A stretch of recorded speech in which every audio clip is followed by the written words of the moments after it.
Question number 12 देखा जाए, कह रहा है रेखाखंड AB के विपरीत पक्ष में AX और BY समान लंबाई के दो रेखाखंड इस प्रकार है कि AX BY के समांतर है। ठीक है, और रेखाखंड AB और XY एक दूसरे को P पर काटते हैं, तो ये हमें सिद्ध करना है। तो चलिए पहले चित्र बना लेते हैं। मैं पहले एक रेखाखंड AB ले लेता हूँ, जैसा कि आपके क्वेश्चन में कह रहा है, यह रेखाखंड AB हो जा रहा है।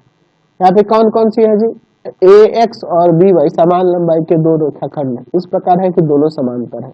AX इधर ले लेते हैं और BY ये दोनों समान लंबाई के और एक दूसरे के समांतर भी हैं, ध्यान रखना। तो देखिए AX और यह BY आपस में बराबर है और मेरे विपरीत तरफ है, एक इधर है तो एक उधर है, और दोनों एक दूसरे के समांतर है। ठीक है, ये हमारे पास दिया है। और यह XY और AB एक दूसरे को कहाँ पे मिलते हैं, P बिंदु पर एक दूसरे को काटते हैं।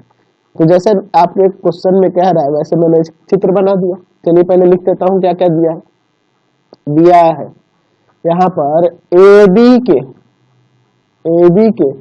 विपरीत पक्षों में, देख रहे ना, एक इधर है दूसरा उधर है, पक्षों में AX और BY दो किरणें हैं। AX और BY दो रेखाखंड है, सॉरी, AX और BY दो रेखाखंड है, दो रेखाखंड है। और रेखाखंड इस तरह है कि AX BY के बराबर भी है और AX जो है BY के समांतर भी है।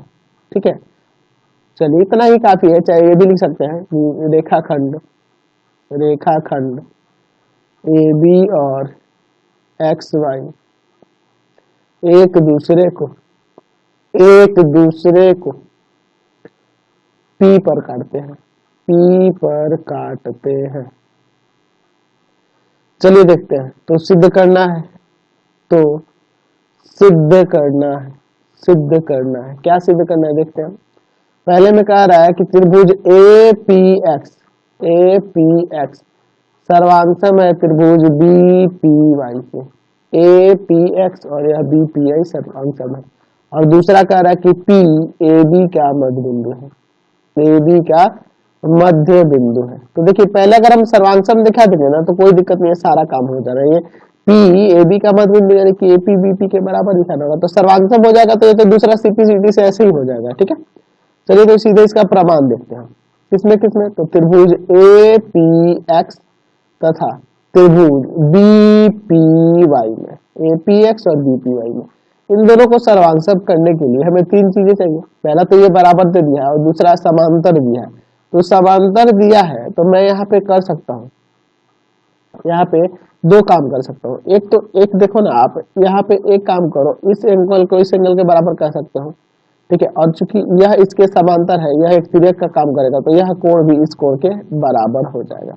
ठीक है, चलिए ऐसे लिख सकते हैं ना जी, या फिर यह कोण भी कर सकते थे, है ना, लेकिन हमें तीनों कोण लेके कोई सर्वांगसम नहीं दिखा सकते, दो कोण ही दिखा सकते हैं। तीनों कोण से सर्वांगसम नहीं होता है, वो समरूप होता है, जिसके बारे में अगले क्लास में पढ़ना है, अभी नहीं पढ़ना है। ठीक है, तो दो ही कोण लेना होगा और एक भुजा दिया ही है। चलिए देखते हैं, ऐसे हो जाएगा। एंगल APX बराबर में एंगल BPY शीर्षाभिमुख कोण से, वर्टिकली अपोजिट एंगल से बराबर होगा। अच्छा, दूसरा देखो, एंगल XAP बराबर में एंगल YBP। ठीक है, YBP, यह दोनों आपस में बराबर होंगे। कैसे बराबर होंगे पता है आपको? तो यह बराबर हो जाएगा एकांतर अंतःकोण से, एकांतर अंतःकोण। ठीक है, अच्छा, और तीसरा चीज आपके पास दिया है कि AX जो है ना, AX बराबर है BY के। ठीक है, यह हमारे पास दिया है। तो त्रिभुज सर्वांगसम हो जाएगा, त्रिभुज APX सर्वांगसम हो जाएगा त्रिभुज BPY के।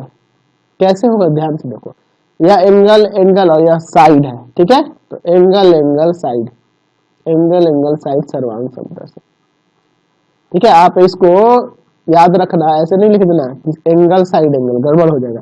क्यों गड़बड़ हो जाएगा? क्योंकि देखो एंगल साइड एंगल वाले में ना दो कोण होंगे, तो उनके साथ जो अंतर्गत जो भुजा है वो होनी चाहिए थी। ठीक है, ये भुजा होनी चाहिए थी, जो कि नहीं दिया है।